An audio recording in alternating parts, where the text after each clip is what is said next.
குழந்தைகளுடைய உலகம் இருக்கு பாருங்க, அது ரொம்ப அழகானதுங்க. அதாவது கள்ளம் இல்லாத உள்ளம், கற்பனை வடிவம், இப்படி எல்லாத்தையும் சேர்த்துக்கலாம் அந்த குழந்தைகளுடைய உலகத்துக்குள்ள. ரொம்ப பெரியவங்களால சட்டுன்னு உள்ள நுழைய முடியாது.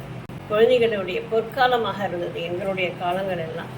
ஏன்னா நாங்கள் இஷ்டத்துக்கு வெளியில் போகணும், சுற்றணும், பக்கத்து வீடு எதிர்த்த வீடு அப்படின்னு சொல்லிட்டு போனோம். மாமாவோடைய ஃப்ரெண்ட் எல்லாருமே மாமான்னு கூப்பிட்டோம், தாத்தாவுடைய ஃப்ரெண்ட்ஸ் எல்லாரையும் தாத்தான்னு கூப்பிட்டோம், அண்ணனுடைய தோழர்கள் எல்லாருமே அண்ணன். இப்படி ஒரு உறவு முறையோட மிக அழகாக எங்களுடைய பாரம்பரிய விளையாட்டுகளை எல்லாம் விளையாடி பொழுது அன்றைக்கி விளையாடிக்கிட்டு களைச்சி போய் டமாலும் வந்து விழுவோம். படுத்தா அப்படி ஒரு தூக்கம் வரும்.